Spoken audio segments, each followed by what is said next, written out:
to the Wake.Show. As everybody knows, the show needs an intro. This is that intro. I am Fisher, your host. Chris McCarty is in Liverpool over there for some Beatles thing. Not sure what it is. We'll check in soon. Good morning, Elliot. Good morning, Lauren, as I play air drums. And welcome to the Wake.Show. My name is Chris Fisher. We also want to welcome in our sponsor for the first 15 minutes today, and that is Single Source Insurance. Single Source Insurance. Make sure you track them down, singlesourceins.com. Get a quote from them today. Also, just to let you know, the reason that you should go, the reason that you should give them a try, get a quote from them, is because when you actually need them, they will be there for you, and you won't feel like a POS when you make that phone call and say, hey, I need you now. So good morning, Sharon, Maribel, Lauren, Elliot, and I want to welcome in my guest. My guest is Mr. Steve Corbin. How are you doing today, sir? Great. All right. Let me get you better situated. Set up? Mic there. Yeah, make sure. Yeah. All right. There we go. All right, and so this week, Chris McCarty is off. And he is in Liverpool. From what I understand, he is. What the heck? Oh, I guess I want to do that. There we go. He's over there doing some Beatles thing. And to be honest with you, I really don't even. I'm not. I think he's told me, and I wasn't really paying attention. And so I'm not sure exactly, what he's doing over there. But it's some kind of a. Do you know? Were you paying attention? I watched his. He did a Facebook video and said something about a Beatles tribute. And, yeah. But he's also booked a couple of gigs over there too, or something, right? Yeah. Danny, how are you doing? I hope all is well. All right, so before we get into the issues of the day, let's like and share and invite friends. Invite friends, everybody. Invite your friends. So this is how we do that. Let's go to this right here. I think it is. All right, you'll see there for those of you using your laptops, right there at the top of the page. And over to the right, this will pop up. Invite friends if you could, using that. And does it look the same on your mobile as well, or pretty much the same? All right. Pretty easy. Yeah, you scroll down, it's in blue. Yep, so the likes and the follows are awesome, but also invite your friends. We just crossed over the 1,000 like mark last week, and we really appreciate that. We love the engagement. We love when you guys say, good morning, Danny. Kurt, it was great to see you yesterday. All right, so we've got. Let me promo what we've got coming up on the show today, so you guys know some of the topics. And let's see. All right, we have. You tell us your greatest sports moment. This is coming out of TampaBay.com, out of the Tampa Bay Times. Please use the invite friends feature. It really. Thank you, Courts. There you go. So we'll be talking about that. Think about it. Your greatest sports moment going back. I know, Corbin, you played ball. Did you make it into college ball as well? No, I got hurt. The old I got hurt. Yep. So I know I got a couple in my head. We'll should we play glory days going into that bit? Glory days. Oh shoot! And I just remembered Cords was actually a kicker in college, so I'm sure he has a couple of moments. But so we've got that coming up. What's next for LeBron James? He is off to the Lakers. Hey, Alexander. Hey, guys from Russia. How you doing, Alexander? And congratulations on your big win over the weekend. I caught about 30 minutes of the game there. Then I had to leave as it went into overtime. Do you watch any of the World Cup, Mr. Corbin? No. I was not until Saturday morning. I saw you became a fan, I think, on Friday, right? What's that? So I saw you became a fan on Friday when you guys were talking about it. Right. Yeah. Right. Johnny Torres stopped by. He's a huge fan, and he got me caught up in what I needed to know, and it was 16 teams going into the weekend, if I remember correctly, and got up on Saturday morning, and I saw that it was on. I go, honey, we're going to be worldly. We're going to be cultural, and we're going to watch some soccer, some football from around the world. I was at game one. Oh, wow. I didn't even think about those sports moments. When so Elliot says he was at game 162. Do you remember what that means, Steve? No. Oh, that was 2010. 2010, 11, 12, 10? How long is that? How long ago was that? So this was when it came down to game 162 that year in Major League Baseball. And going into that final night, that final day, there was, both in the American League and the National League, there were all of these things that were just building, and it all culminated on the last day of the season. Were we playing Boston, Elliot? Did we play Boston, or was Boston up north and they had to lose or something like whatever it was one of those days where we go into the day like, in third place or something like that and come out at the end of the day in first place. I don't remember if that was true either. But all I remember was very exciting. I was not at the game, but I was at home by myself screaming all night long at the television watching all this stuff, transpire.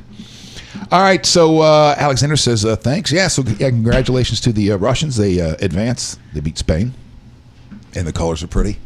I'm like a woman watching World Cup soccer since I don't know anything about it. Here's what I'm commenting on: how cool the logo is. There you go. That's when you know you're half a woman. Yeah, you're commenting on the uniforms and how cool the logo is. All right, so your favorite sports moments, ones you witnessed live and ones you were a part of. That's coming up on the show. Let's see here. Did you guys see this from over the weekend? We'll come back to this story here in a little bit. Whoops, not that. That. Wait, here we go. And that is this very rare black rhino was shot and killed. And of course, this person has no respect for living things. I'm sorry, hunters. I'm sorry. That's not fair. That is not fair. We'll come back to this and we'll get into a discussion later. I have no problem with, with a hunt. I don't think I can hunt unless I had to. But for people that, we were playing the Yankees that day, that have to hunt, and allegedly this meat was donated to a village and whatever. But I don't understand when you take down a herd animal, when you take down a rare giraffe like that, it doesn't fight back. It doesn't spit fire back at you. How is it that? Well, where's that feel? Because it seems like psychopathy to me when somebody's going, yeah, I murdered something. How awesome! Rah. Now again, if you needed it for your village, I can understand you're celebrating because people are going to eat. I don't know. Then right after that, we'll get to a hero puppy takes one for the team. We do not know how the story ends. Sharon does have a huge problem with hunting. A lot of people do. I try to have respect. I don't get it. It's not my lifestyle, although I was raised in Ocoee, where friends would leave every year. They'd go up into Georgia or farther north for hunting season and stuff like that.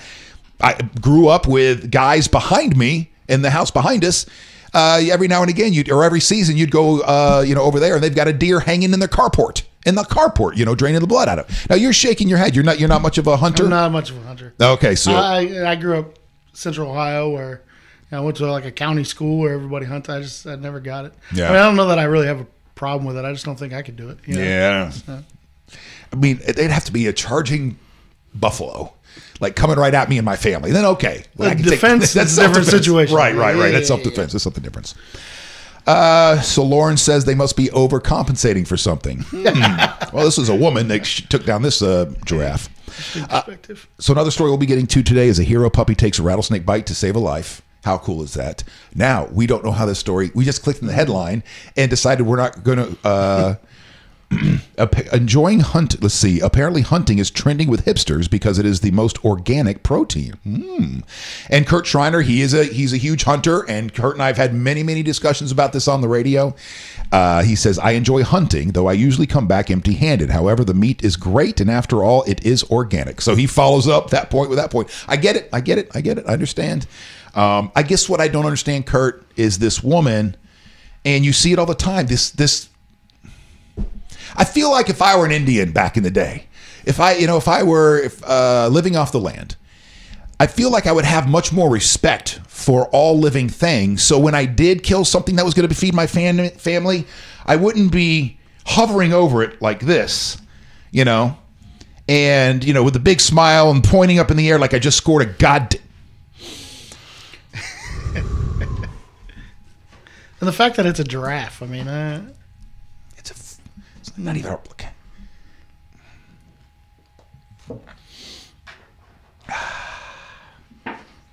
Now, as far as the argument goes, Sharon just put up the argument that, well, we're in America, and you can buy organic meat in a Publix. You don't have to go hunt it down.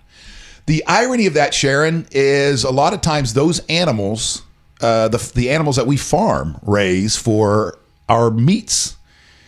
are treated worse than these animals that are living in the wild, and they get to adult age, and you're not going to get it. By the way, do you know how long a wolf lives?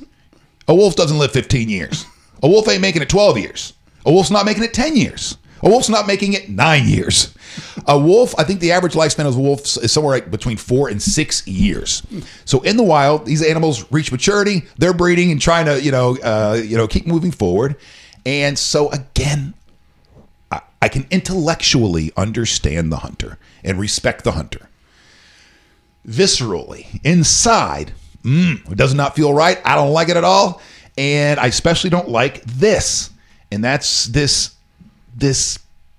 celebration of killing something. And to me, it registers as psychopathy. So that's, and I know it's not, because I know plenty of hunters and whatever. But all right. So anyway, we'll come back to that, or maybe not. Maybe we've spent enough time on it now. And then we're going to end the show today talking a little positivity.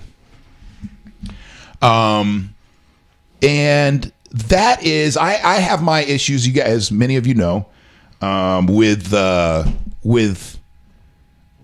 depression, and stuff, anxiety, and da-da-da-da-da.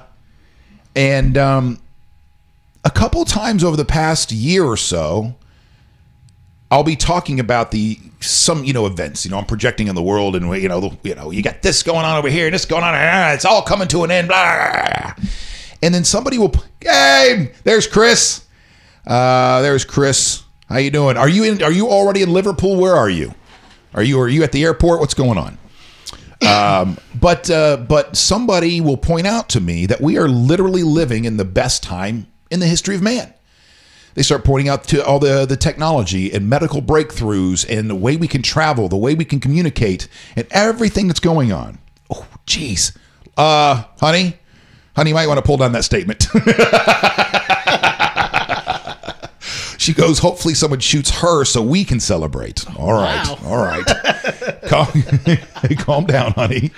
Yo, Chris. Everybody's got to have a passionate person on their side. Yeah. Whoops. There we go here. I would only hunt a giraffe because I want to eat that big black tongue.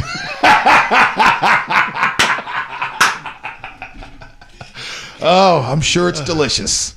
So I think I've skipped myself off into 3 different tangents. Nope, last day to hang with the babies. Okay, so you're still in town. All right, Chris is in town. No, good. Yeah, I don't know if you want to. Well, we'll talk later, Chris. I'm glad that you're still in town, so we can talk about the rest of the week, and hopefully you can shoot some videos while you're over there, and just message them to me through Facebook or Dropbox, and then I can just run them right through the system the next day.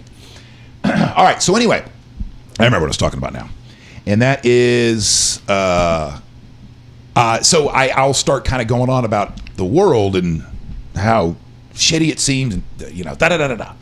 And it'll point out that we live in these amazing times. All this stuff, we literally live in the greatest time in history. And if you want to weigh it against your ancestors, even, I'm first generation off the farm, right?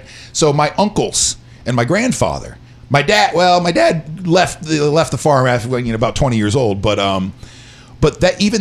that lifestyle is, again, going just back a generation, is, I remember my uncles were like 6 inches shorter by the time that they were in high school. They were 6 inches or more shorter by the time they'd hit 60 years old. Their hands are like this and still, chucking bales of hay. Oh, pay it forward weekend, Chris. Oh, no, I didn't do it. Saw that. I didn't do it. Saw that. Did you do anything? Not this weekend. My wife and I do that a lot, though. Like you said last week, pay for the person behind you in the drive-thru. Right. Shoot. It was a pay it forward weekend, a random act of weekends, random act weekends. What nice things did you guys do? I held the door for some people. There you go. Start. Okay, we'll start right there then. I did hold the door for some people. I wanted to bring this up on Friday when Chris had brought this up originally, and we had started down this path and then got diverted. There is something I find very interesting about many of my friends and family and fellow humans, and that is the opening the door scenario for somebody else you don't know, and the letting a car in, that's merging that you don't know.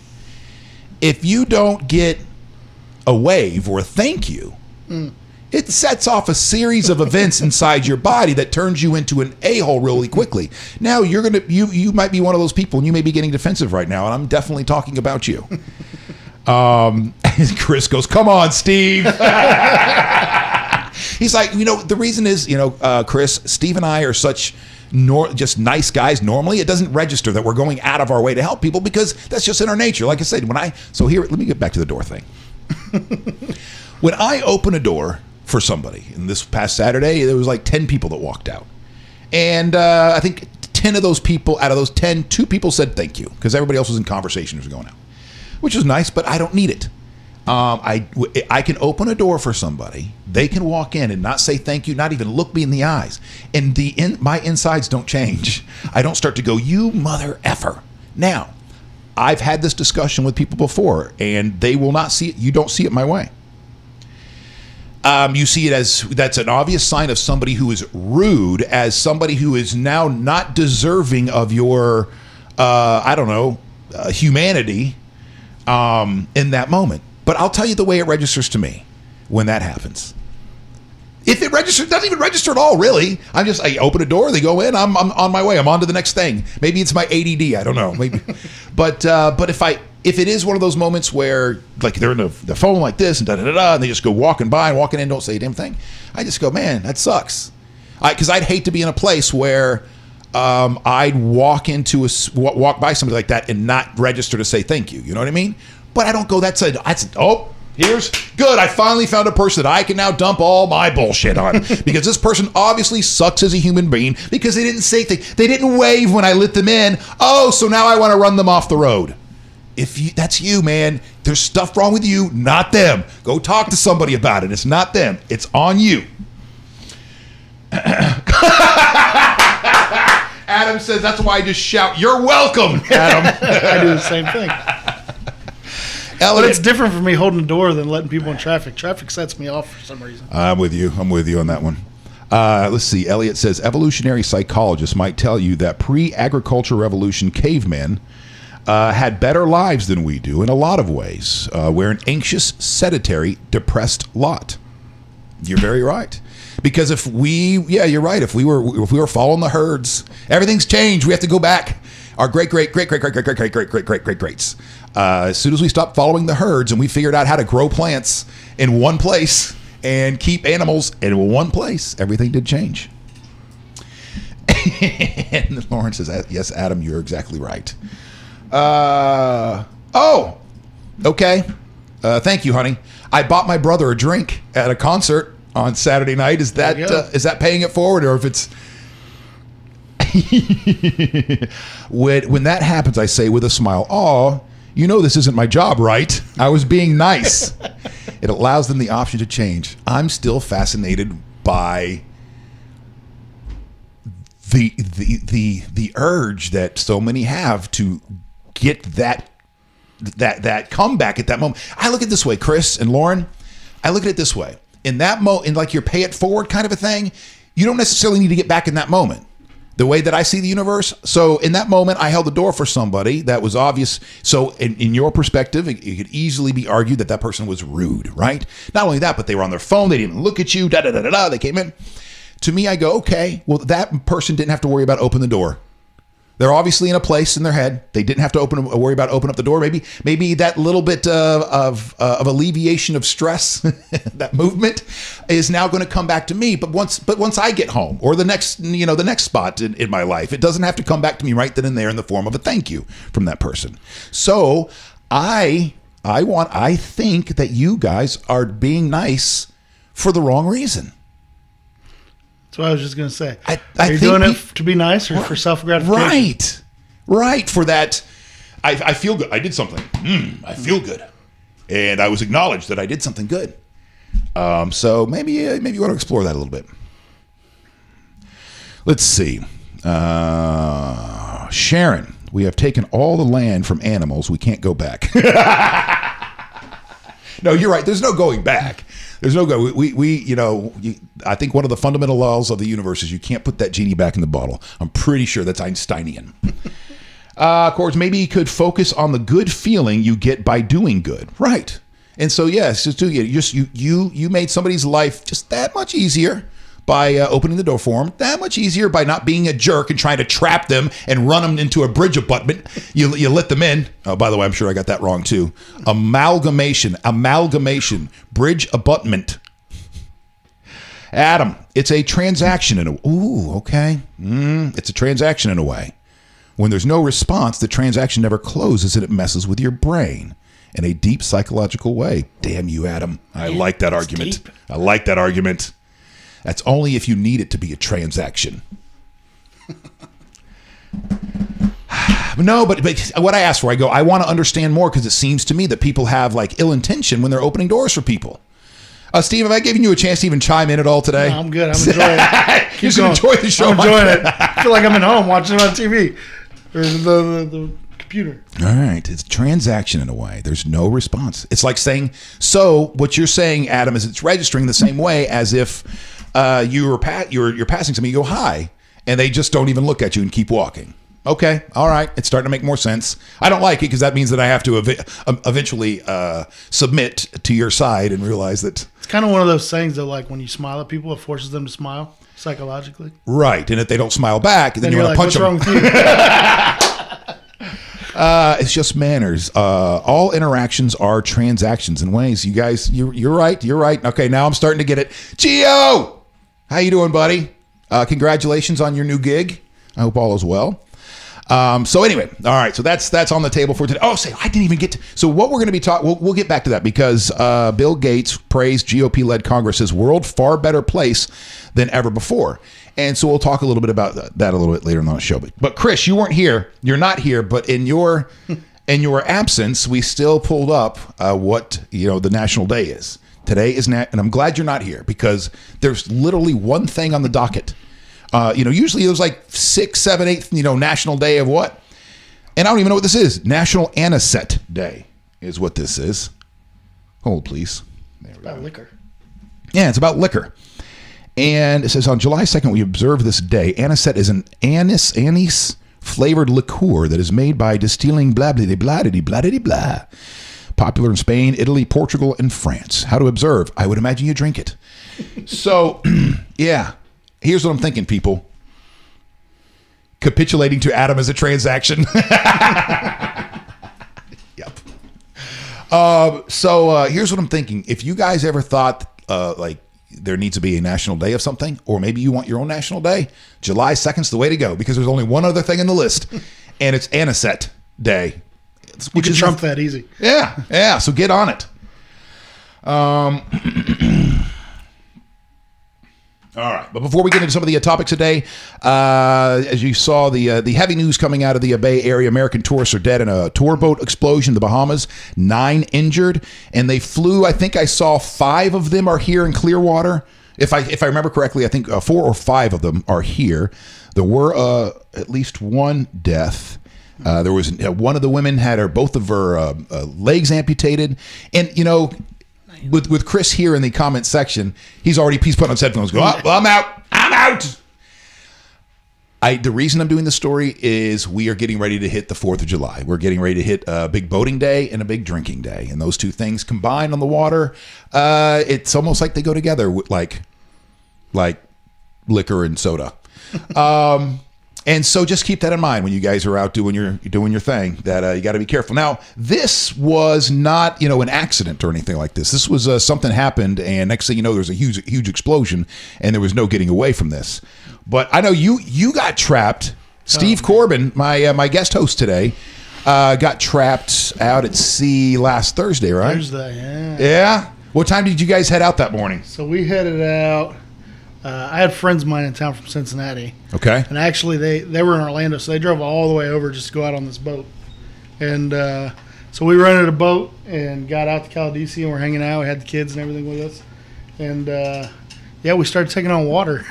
Apparently, the person who had the boat in the morning had done something, and the plug fell out of the live well. So when we went to jump back in the boat at the end of the day, we definitely weren't going anywhere but under. So then what happened? So then, so thank God it was a rental. I mean, Yeah. That's So one of did they send out some tow? Yeah, no, the one of the owners from the boat rental place, she came out and she was helping us. We were using our cooler, getting the water out, and so we switched boats with her. She was like, "I'm jumping in this boat. If I can get it up on water, I'm going to get it back to the dock. Just follow me in case I sink."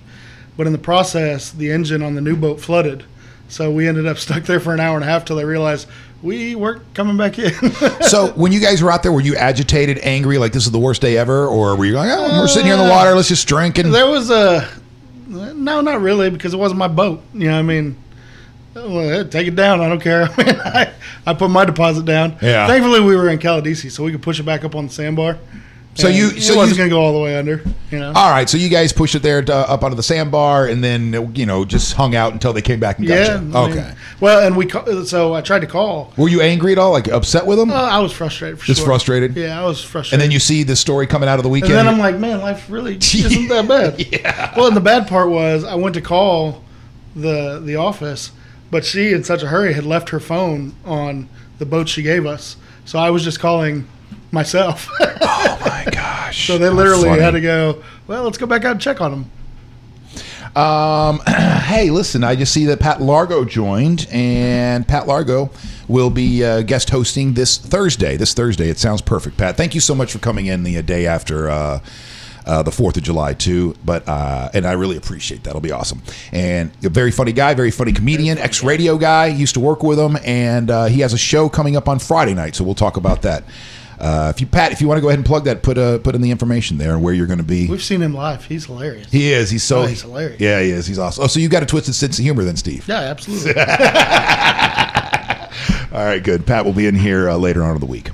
All right, so let's move on with some of the fun stories of the day, the fun topics of the day. And this is coming out of the TampaBay.com this morning. And the story is by Frank Pastor, and he's talking about his 8-year-old and having this great moment and da-da-da-da. So it made him go, hey, write us in on your favorite sports moments, that you were involved with as a kid. Elliot took it to the next level, so it doesn't have to be one that you actually were, that involves you as a player, but maybe you were at a sporting event that, is one of the highlights of your life. Because he had pointed out that he was at game 162 when the Rays made it into the playoffs. And what year was that again? Was that 2010? 2008? It wasn't 8. It wasn't 10 years ago. What? Man, it may have been 10 years ago. All right. So, what was your greatest sports moment? Steve Corbin, you played football. I set you up. I set you up before the show that we'd be talking about this. You played football back in the day? Yeah. You were playing high school ball at 195 pounds. Yeah. All right. That was many moons and many pounds ago. Man, greatest sport. I think it was probably. Actually, I remember exactly when it was. I grew up in Central Ohio, so we were playing Mount Gilead, and I got to take some guy's head off coming across the middle. Not literally, but it was a good hit. You still feel it to this day? I still do feel it to this day. Was it one of those where he didn't see you coming? No, not at all. Oh my! He was looking for the ball, and it was before before we were worried about concussions and helmet to helmets. Have you looked him up years later just to see if? No, but I still have the video of it somewhere. Yeah. So it's one of those where he is just at full speed. Helmet to the chin strap, man. Oh my gosh! Felt great. Yeah, and it was like fourth down, and yeah. And this was you afterwards. Yeah, absolutely. Right this was you. Except for it was him laying around my feet. I didn't take his meat back to the colony or anything. That's awesome. Greatest sports moment. See, I don't know. I have a greatest sports moment. Eric Schaefer, one of the fastest and wiliest kids in Little League and Senior League back in when I was a child, and I was a catcher, right, in baseball. And this is the kind of, he was the kind of person that would terrorize you on the base path because not only was he fast, but he's also crazy. Sorry, Eric. Sorry. But, that kind of guy is just constantly going, And and so that SOB had made it to third. And I wasn't happy about it. So now he's coming down the line after every pitch. This is like when we're 15 years old in Senior League. And so now he's in third base, and after every pitch, he's coming down that line, just waiting for me to drop the ball or mess with me somehow. And so I called a breaking ball. and the breaking ball broke outside of the plate, so much so that I had to really reach out to the side of the plate. But what that did is that stretched me out onto the ground, and I had no problem throwing from my knees back then. And so that put me in front of the batter, and I looked down the line, and because he saw that the ball hit the ground, so he even came forward a couple more steps. And I just looked, boom, one of those, I'm falling away, whoom, sign darted right down the line. I see his eyes go like this as he turns and dives, because I basically throw it right at his head, because that was the only way I was going to get it there. And so he turns, and as he dives, the ball goes right over him, catch it, tagged him out, and I felt like I had just won the World Series in that moment. Now Eric Schaefer's going to see this and go, hey, man, I don't remember that. That's how I remember it. Yeah. It's not remember how I remember it all. So that was one of my, as a catcher, and for those of you that didn't, one of the coolest things is that either picking off somebody at first that's leading off, first too much, or that play, because you mess up that play going down the third base line, that he's scoring easily. And so that was just one of those things. I got to see Mark McGwire hit before he went on his tangent. I think it was before he was Ken Griffey doing Jr.'s home run record that he beat when he played for the A's. Okay. I was out in California. I was younger, a lot younger, but that's cool. I got to see that. I guess that was pretty cool. Yeah. Were you at the game that he broke the record? Yeah. That's very cool. Yeah, that was cool. Pat Largo, thank you, Steve. Kicking off the series, comedian Uncorked at Gildog Marina Friday. That's this Friday. That? Gildog Marina. That's this Friday. And yes, the Rays World. Oh, so that was 10 years ago, game 162. 10 years ago. That was so exciting. Chris. From Chris. Ooh, a long one. Hold on. I gotta. Wait, hold on. Wait. Let me bring up the screen. This is gonna be a long one here. So let me bring up this thing right. How? There we go. So now I got to do this, I believe. No, hit the wrong button. What just happened? Here we go.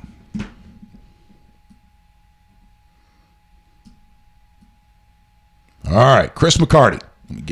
Thank you so much to Single Source Insurance. Here we go, Chris.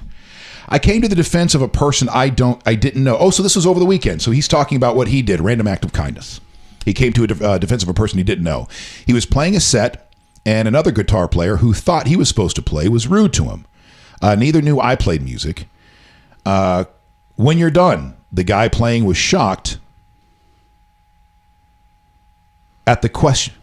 When are you done? Oh, when are you done? The guy playing was shocked at the question and chimed in, wow, you're kind of mean, and you're supposed to make people happy. How does that work? Sounds like a scheduling conflict, which this guy might not have a clue about. Who are you? Just an observer who is wondering if you will apologize if you were wrong. He was in the wrong. The guy playing appreciates me having his back. Random nice moments. Sometimes you have to fight for others. All right. So that was a moment where a guy was heckling the guy up on stage, and Chris was like, hey, MFer, let's talk. Which, by the way, as soon as if I didn't know Chris McCarty, as soon as Chris McCarty would look over and say something like that, I'd go, I wouldn't say anything, sir. Yes, sir. You can put those guns away, and I'm talking about these guns. You put those guns away. Random act of kindness.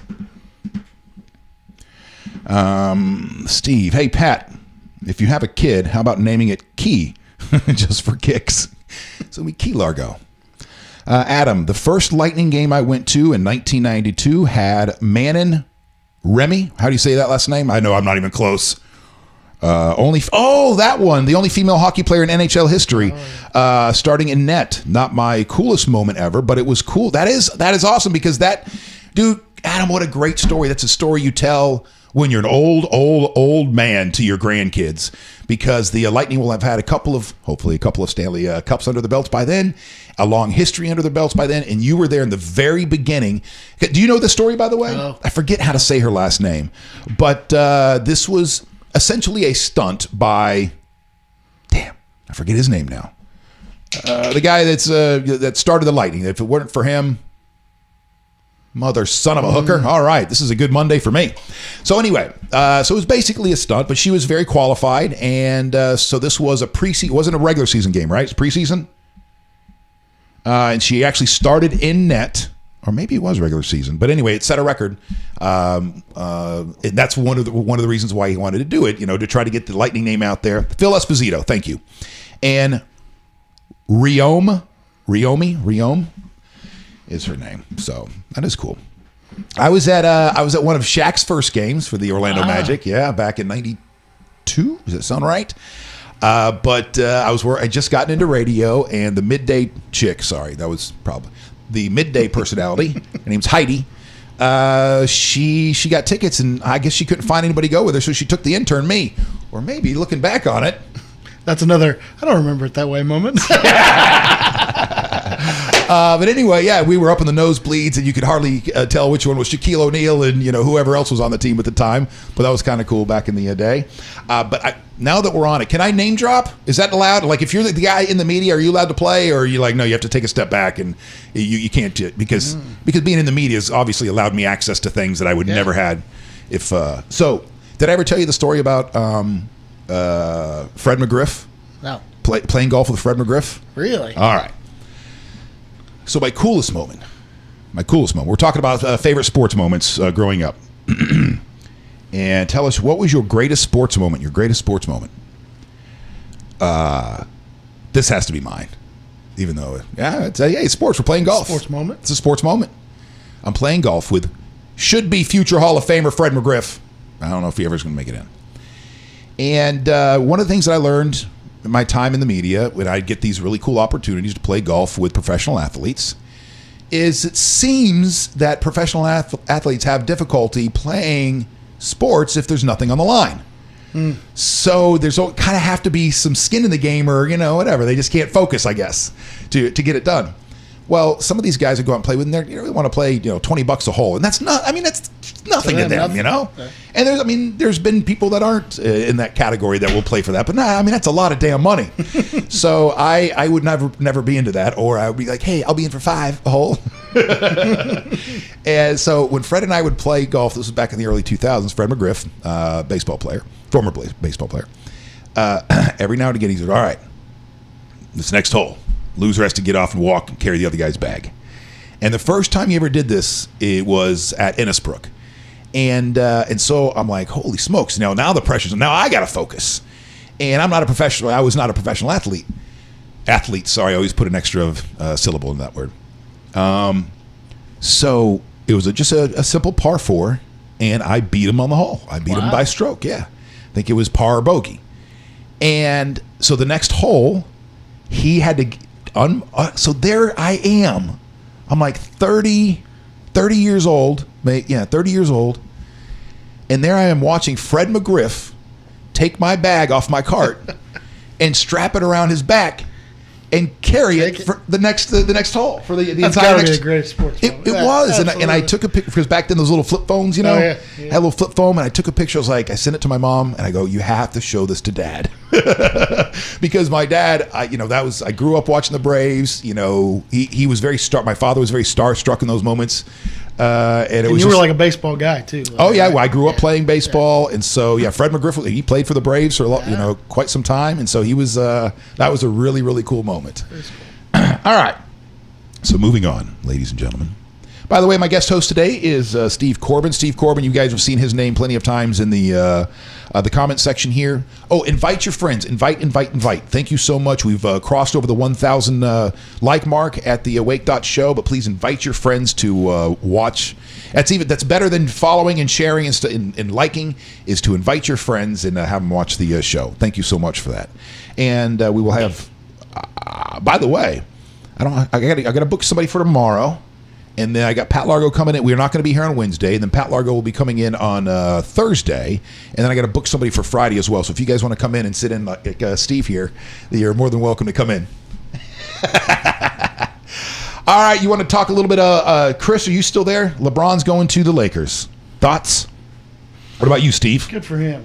See, I grew up in Central Ohio, and LeBron and I are like the same age. So you tight? No, I'd never met him, but I've never really been a big LeBron James fan, but good for him. He had to go to a team that was, a Lakers or a Celtics or somebody with some history, somebody that could. Cleveland's just Cleveland. Yeah. I know sports isn't what it once was. I know it still is for some people, but those numbers are getting smaller and smaller now every generation. Yeah.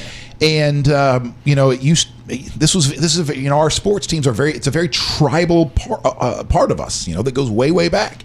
And so we emotionally No, our identity gets tied to these sports teams, or at least they used to, and still do for plenty of people. Just watch the World Cup. And but listen, man, this is LeBron James' life. He is one of the greatest of all time at what he does. And so I have no problem with what he does, what he's doing, man. He started off in Cleveland, his hometown, went to Miami. He's like, all right, it's time to go big time. I'm going to go to Miami. And tested that out for a little bit. Then I think he felt a little bad or something. He's Still came back. He tried. Yeah, let me go back to Cleveland and let me see if I've got some more work to do in Cleveland. And now, for me, it is. This is the move for him. Can't fault the guy. I mean, we get emotional about sports, but this is his career, right? And his life. His life. I mean, you're going to take a 4-year, $154 million. I mean, what was the something like that? So what does this mean for the NBA? I don't care about all that stuff. Elliot says it's a shame he had to jump so much. I think it takes away from his legacy a little when you can't identify a star with a team. That has been an issue with sports for the last 20, 30 years, and is going to continue to be one. And that's why people, I think, are more passionate about their college teams now, because it doesn't matter what players are rolling through. You only got a couple years with them anyway, but you're more married to the institution and what the Gators really mean, or what the Seminoles mean to you, or whatever. But yeah, I know what you're saying, Elliot. All right, so now make a little prediction here. How many rings will he win before he's done now? Because they got the money now. And they got the money. I mean, at least 3 or 4. Yep. It would be what would be really cool if Kobe came out of retirement. Come on, man. I'm sure he will on the video game. Michael Jordan would have done it.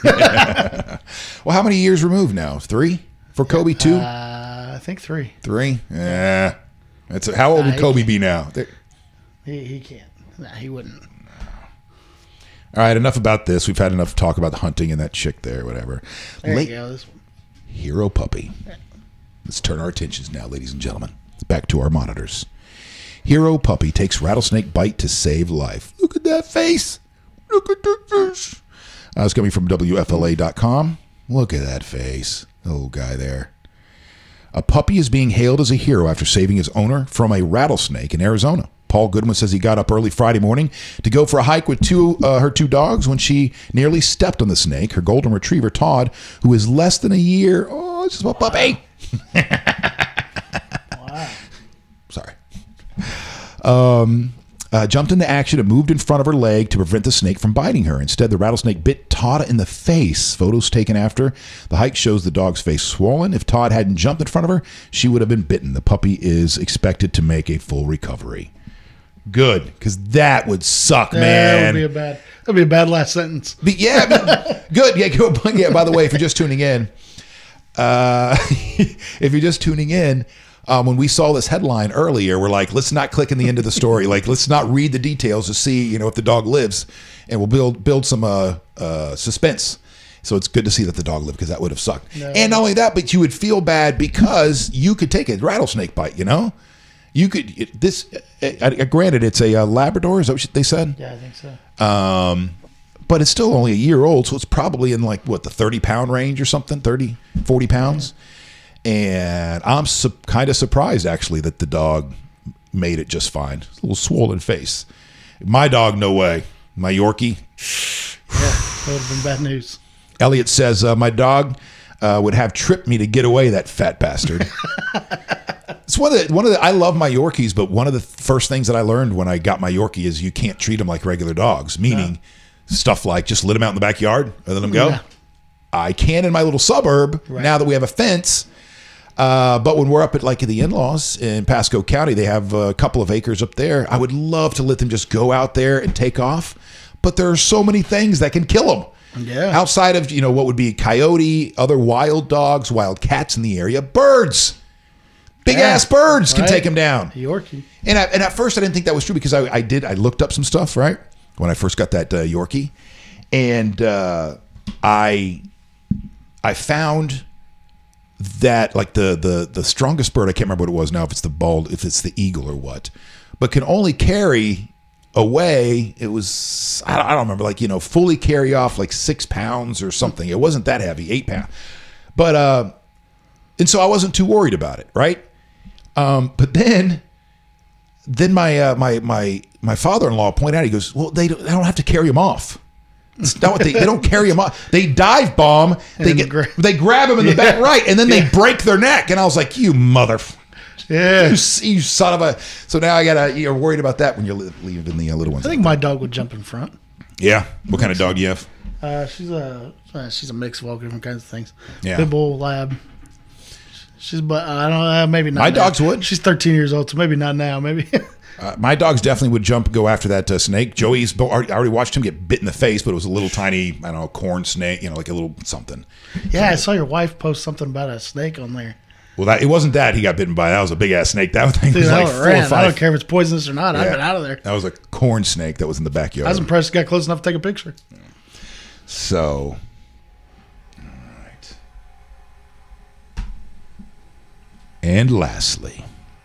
Yeah, I guess the story I was talking about earlier, and I think I pretty much went off on a tangent and covered everything I wanted to cover. But this is kind of important, or at least it is for me, because I can get down to the world and get, sometimes I can get in this place and kind of getting that. What's the purpose? What's the reason? Why? Right?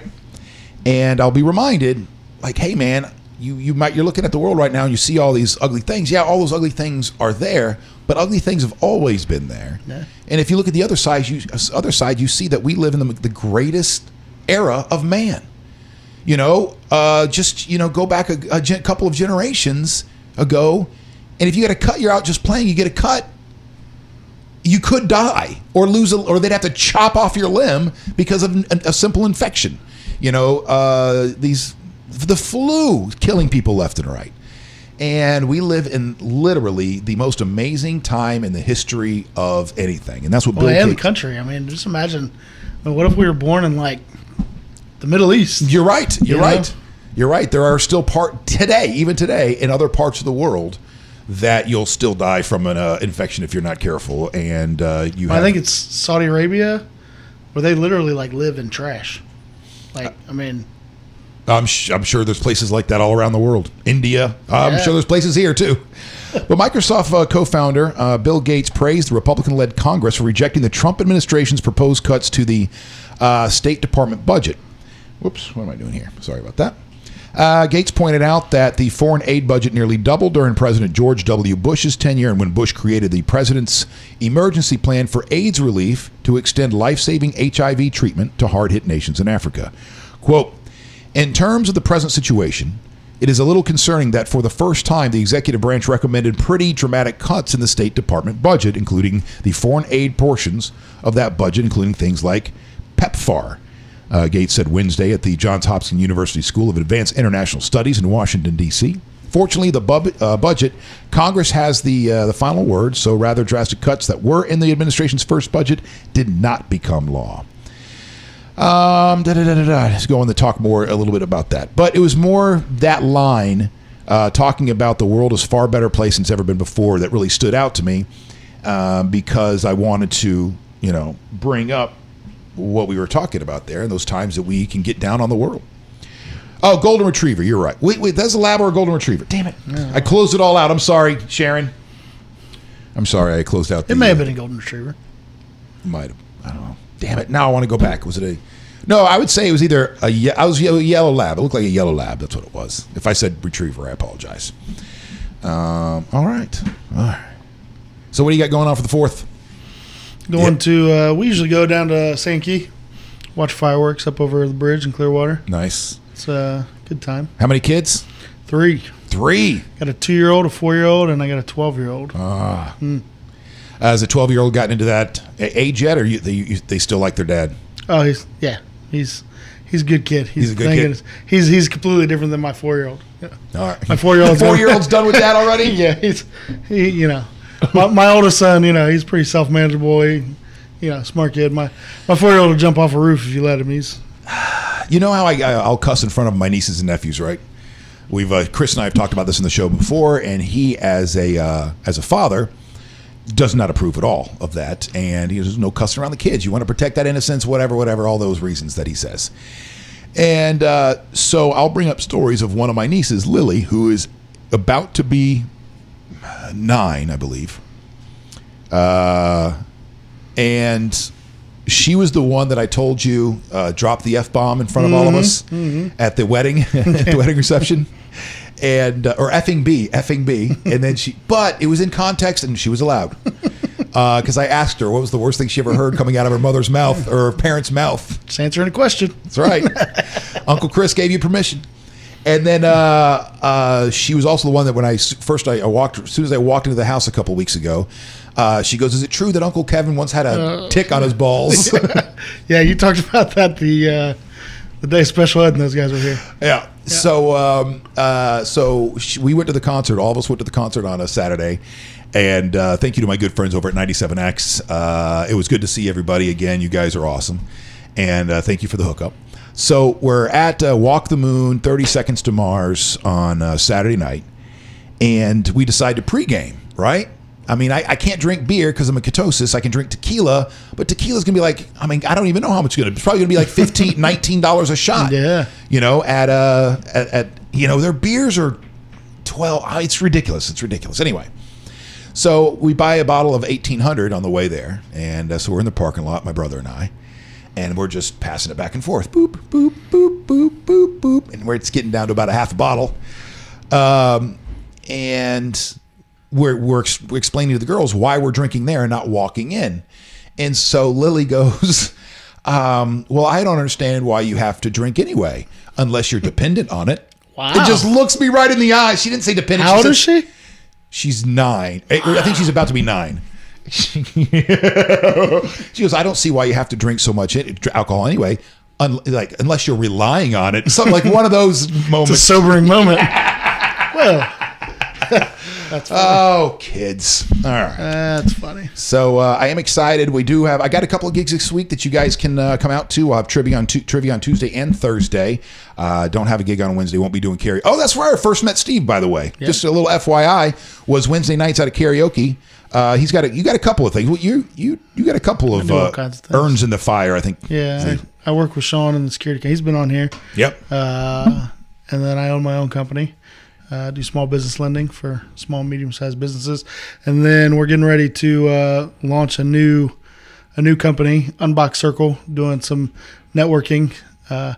Finally, a circle for those who think outside the box. So nice, yeah. Nice. So, well, can I join, or is it like absolutely okay. no? So do I have to pay you money? No, we're going to start in the Bay Area, and it's just going to be. The idea is to not promote your own business, but help promote other people's businesses. I like it. So, well, when is that already up and running? Are you guys in the developing stages? Yeah, we're finalizing we've already got everything registered through the state of Florida, so we're finalizing. Probably kick it off hopefully July 15th. All right. Well, we'll have you back or whatever and promote it. Yeah, absolutely. Right? Hope you're up there. Elliot says that then you throw up tequila in her hair. That would have taught her a lesson. All right. Thank you so much, ladies and gentlemen. Have a great day. And like I said, Chris McCarty is out this week. We'll have a special guest host all week long, and we will not have a show on a Wednesday. So have a great Monday, rest of your Monday, and don't forget to invite your friends. Invite your friends to the Wake.Show. Have a great day. Thank you.